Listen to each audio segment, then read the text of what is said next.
Honey Bojo.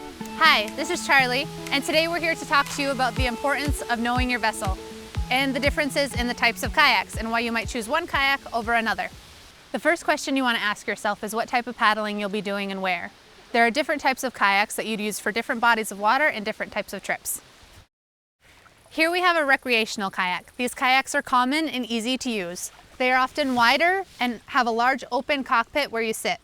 They are flatter on the bottom to provide more stability when paddling, and they are often shorter, between 9 and 12 feet long. These kayaks sometimes come with extra features like a cup holder, bungee straps that can help hold equipment, this hatch-like storage space, however this is not a true hatch so it won't keep your stuff completely dry, and adjustable foot pegs that can help provide more control when you're paddling. Rec kayaks are best used for protected bodies of water or bodies of water with flat, calm surfaces such as small lakes and rivers. Due to the limitations in size and durability of these kayaks, sometimes they do not have features like true hatches or bulkheads. These kayaks are best used for simple day trips and when the weather is calm and the water is flat. If the wind picks up or the waves become bigger, you do not want to be in a recreational kayak. It may initially be more stable, but as the water changes and you start to take on more water, you start to lose a little bit of control. Recreation kayaks are usually open all the way through, as in they don't have bulkheads.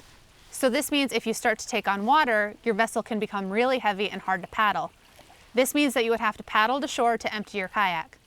However, you can get these things called float bags that you put into either end of the kayak, and they take up space and offer more flotation for your vessel. This here is a sea kayak, also known as a coastal or a touring kayak. The first thing you'll notice about this kayak is that it's longer and more narrow. The cockpit is also smaller, ensuring a snug fit when seated inside. When seated inside this type of kayak, you want to think of the kayak as an extension of yourself. This will give you more control when you're paddling. The next thing you'll notice are these lines that run the length of the kayak. These are known as perimeter lines, and they are not elastic to hold equipment, rather they are secure lines to help in rescue situations. These lines are much more secure should you find yourself submerged in water and you need to hang on to these lines on your own kayak, your own vessel, or somebody else's. Sea kayaks are equipped with hatches that seal completely and are waterproof. They usually come with 2 and sometimes even 3 hatches. These hatches are good for locating your equipment, like a first aid kit, extra clothes, water, and snacks. These hatches will actually seal and help keep the water out in the event that you roll your kayak or the waves are big enough to come over your boat. Hatches will also let you know that your kayak is equipped with bulkheads. Bulkheads are a partition or a wall that divide your kayak into segments. This is also a safety feature, so if your cockpit fills with water, the bulkheads will not, meaning that you'll maintain flotation and your gear will stay dry. These types of kayaks are good for longer trips, multi-day trips, or even camping.